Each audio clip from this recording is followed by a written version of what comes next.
Bahkan disebutkan oleh Allah dalam Al-Quran, ala bizikrillahi tatma'innul qulub. Dengan kita zikir kepada Allah Subhanahu wa taala, membuat tenang hati kita. Anu boga hutang, rasa doa untuk boga hutang. Jadi insya Allah ditagih geus aya barang. Insya Allah tidak sekali-kali kita keluar dari tempat ini, mudah-mudahan sudah diampuni dosanya oleh Allah Subhanahu wa taala. Amin. Tidak sekali-kali orang keluar dari tempat yang mulia ini, tempat zikir, kecuali Allah akan bayarkan hutang-hutang kita semua. Amin.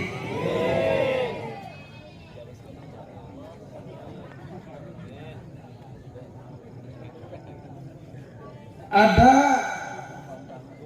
sebuah kisah. Kisah ini disebutkan oleh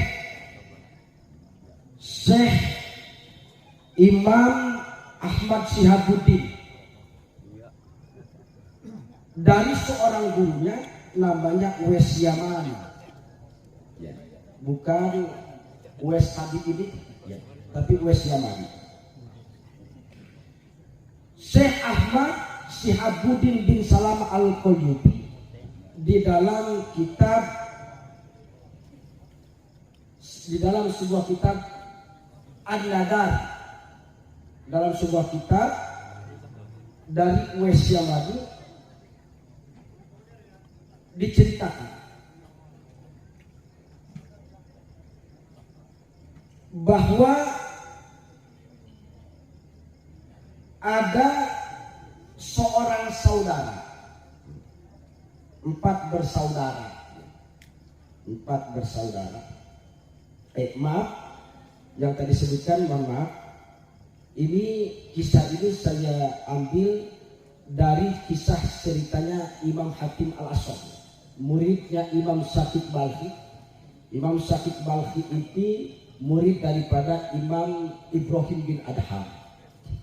Ibrahim bin Adham itu murid dari seorang ulama besar namanya Fudail bin Iyad. Kemudian Fudail bin Iyad itu muridnya Sufyan bin Uyainah. Ada seorang muridnya Hatim Al-Aswad namanya Hamid Al-Lafat. Siapa namanya? Hamid Al-Lafat. Hamid Al-Lafat ini kebetulan dia seorang petani. Hari Jumat pada saat itu dia tidak punya gandum, namun cukup ramah tenaga beas. Ada gilingan di satu daerah itu, gilingannya cuma hiji, sehingga harus antri. Berikut Hamid Al-Lafat mengambil antrian. Kebetulan antriannya itu hari Jumat. Antrian untuk menggiling padinya hari Jumat. Sementara kata Hamid Al-Lafat, hari Jumat itu ada kewajiban, yaitu menunaikan ibadah sholat Jumat. Ini ada kaitan dengan hadirnya kita, insya Allah. Di sisi lain, Hamid Al-Lafat itu kalau dia tidak menggiling, lamun tengah giling parena waktu hari Jumat tante antrian, maka berpotensi 1 bulan tidak makan. Kenapa? Karena pabriknya baheula cuma hiji-hiji na eta. Cek Hamid Al-Lafat, iya, apakah ayo sholat Jumat tapi sebulan ayo tidak? Naon aing naon ngaranna ngagiling pare supaya dahar Jumat mah jadi supaya kene. Wah, melemah. Sebuah pilihan yang sulit untuk diambil. Di sisi lain, Hamid Al-Lafat seorang petani itu boga hiji-hijina kuda motor. Kuda eta jeung dipake ka kebon ka sawah jeung usaha. Kebetulan hari itu hilang. Leungit dicang-cang ka pabrik. Lamun teu disiap maka ngaran Habib Alafab Juman Keboga, maka mual boga motor deh, kudu ngaridit di wae. Sedangkan ngaridit teh saya. Ieu kana lunas. Di sisi lain, Habib Alafab itu Bapak Haji Rahimahullah, dia punya sawah, garapan sawah. Kebetulan di Timur Tengah eta China gati. Sulit luar biasa di Eropa, di Timur Tengah eta sulit. Maka dijadwal ku kepala pertanian, kebetulan jadwalnya juga hari itu juga hari Jumat jam 12. Lamun teu dialak maka berpotensi tidak nyawa 1 tahun. Waduh, kira-kira lamun urang ieu diondang pengajian, tapi di sisi lain urang motor urang leungit. Lamun teu disiaran dia motor. Lamun urang nya ieu aya sema dak mere duit. Di kesempatan sedangkan ieu sema jauh di Jakarta. Nah, nungguan ieu pas neuk barengan jeung ngariung. Kira-kira urang nungguan sema neuk mere ge 100 juta apa ngariung? Ayo. Hah? Bohong dia.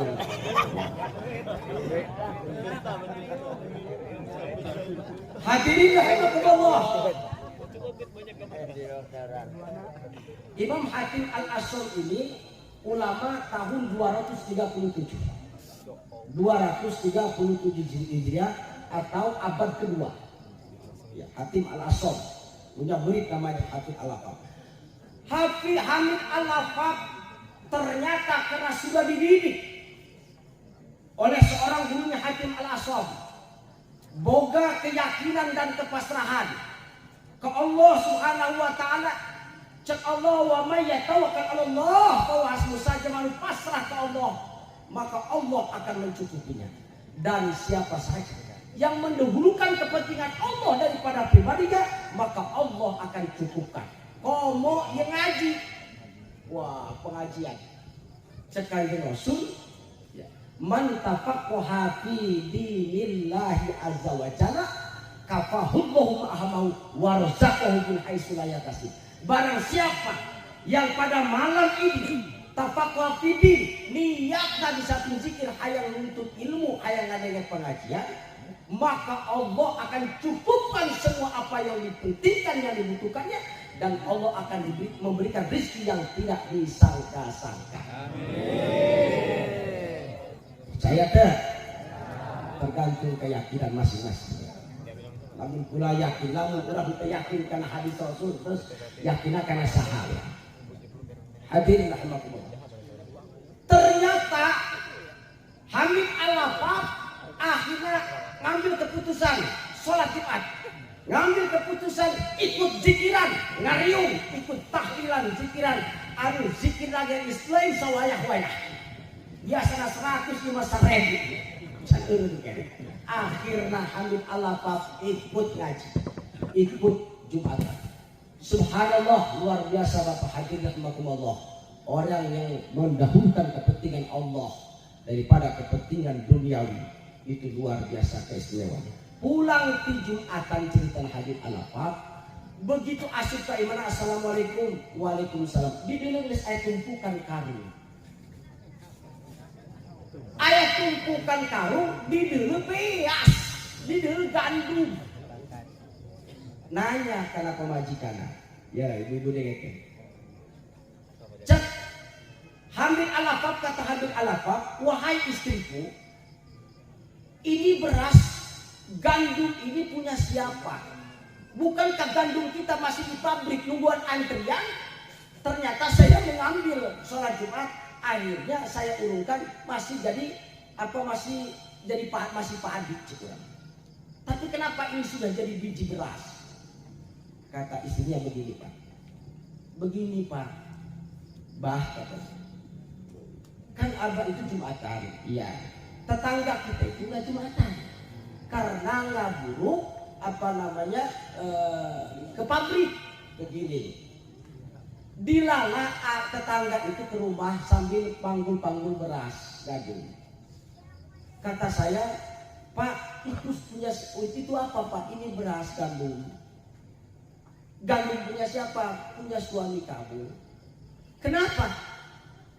Bukan sama-sama Bapak juga ke pabrik? Begini ceritanya. Saya tadi, suami Bapak itu kan meninggalkan antrian, saya ambil antrian itu. Kalau suami teteh itu kan Jumatan. Kalau saya udah Jumatan karena saya ingin ngegiling padi. Ternyata begitu saya bawa pulang, di gandum di karungnya itu ada tulisan Hamid Al-Afaf. Ternyata yang saya giling itu bukan padi saya, padinya suami kamu. Maka saya bawa ke sini. Subhanallah. Anu ninggalkan Jumatan mah diberes salur. Yang Jumatan malah justru didahulukan oleh Allah Subhanahu wa taala. Begitu keluar ke rumahnya, kaget di kandang kuda tersebut, dilihat kudanya sudah ada. Kuda nangis ayah. Ditanya karena pemajikan. Nek, naon eta kuda urang kok geus aya di kandang, lain kemarin leungit. Bukankah kemarin bilang, wah istriku, iya Pak, iya Kak, sebetulnya hilang. Cuman saya lihat kuda itu dikejar sama macan. Dikejar-kejar sama macan sampai masuk ke kandang. Begitu mau makan menerkam di kandang, saya buka pintu. Itu macan melihat saya, kemudian sama-sama saya takut, macan takut, lari macan. Subhanallah, skenario Allah Subhanahu wa taala begitu indah Bapak hadirin rahimakumullah. Akhirnya si kuda itu digiring sama macan balik hutang. Kenapa? Karena kebesaran Allah, kehendak Allah. Karena Allah melihat ketulusan hatinya Hamid Al-Afaf. Kemudian ke sawah, di dalam sawahna anu kuduna henteu aya panen henteu nyawa, ja ucai ja antri, manehna tengah antrian pe Jumat. Di dalam sawahna geus pinuh ucai. Nanya karena tetangga eta anu poe Jumat ka sawah manehna buru-buru dan ngalah cai. Karena ambil apa kita ngambil kesempatan. Kemudian diambil sama tetangganya tadi yang enggak Jumatan. Kemudian dikocorkanlah ke sawah manehna. Dilalah sawahna eta bocor. Bocorna eta nembus kana sawahna Hamid Al-Afaf. Subhanallah, skenario Allah begitu indah. Saya yakin bapak-bapak ini banyak kepentingan, banyak urusan di mana, tapi bapak mengambil kepentingan zikir bersama dan mahabbahnya kepada guru kita semua. Insya Allah hutang-hutang bapak-bapak dilunaskan oleh Allah Subhanahu wa taala. Amin. Dimahmurkan ke Allah Subhanahu wa taala. Amin. Subhanallah, zikir itu luar biasa dahsyatnya Bapak hadirin rahimakumullah. Hadirin rahimakumullah. Rasul mengatakan, "Akhiru zikro hazimil lazat." Bahkan di dalam satu hadisnya diceritakan, kata Rasul, "Kuntu nahaitukum an ziyaratil kubur." Aku ini nahaitukum eta cek urang nama melarang. Aku ini melarang kalian an ziyaratil kubur, untuk berziarah ke kuburan. Kata Rasul karena sahabatnya, "Wahai sahabat, aku larang kalian untuk berziarah ke kuburan." Kenapa itu Rasul melarang ziarah pada saat itu? Karena Rasul belum diberikan cara-caranya untuk berziarah. Karena Rasul takut ziarah itu salah, akhirnya minta ke kuburan, jadi minta nomor. Lagi bilang gitu. Baheula itu pada saya. Salah, akhirnya menyembah, meminta kepada kuburan. Selang 21 hari, kemudian Rasul mendapatkan ilham, wahyu dari Allah Subhanahu wa taala. Ya. Kemudian kata Rasul, fa innaha fazuruha. Karena geus dibere carana ku Rasulullah, ku Allah eta Rasul, cek Rasul fazuruha. Hei sahabat, kuari anjing zirah ka kuburan. Fa innaha tuzakkirukumul akhirah. Fa innaha tuzakkirukumul akhirah. Itu di dalam hadis Tirmizi. Kalau di dalam hadis Muslim, fa innaha tuzakkirukumul maut. Sesungguhnya zarah itu mengingatkan kepada kalian untuk kematian.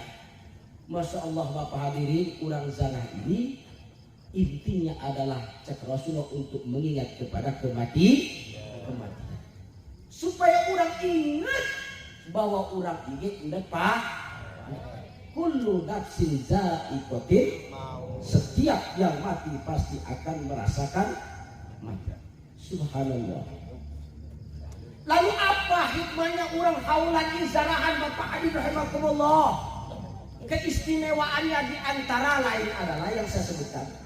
Ada hadis yang diriwayatkan oleh Siti Aisyah. Kata Aisyah, ya Rasulullah, hal yusaru ma'asyuhada ahadun. Ya Rasulullah, apakah seseorang itu bisa mendapatkan pahala orang mati syahid ya Rasul? Apakah seseorang yang bukan mati syahid tapi mendapatkan pahala mati syahid ya Rasulullah bisa dikumpulkan dengan golongan orang mati syahid ya Rasulullah? Qala na'am. Kata Rasulullah, ya ada. Na'am. Siapa mereka ya Rasulullah? Man yuzakkirul maut fil lailati wal lailati fil yaumi wal lailati 20 maratan. Orang yang setiap harinya mengingat kematian 20 kali, maka andai kata dia mati, matinya syahid. Sapoe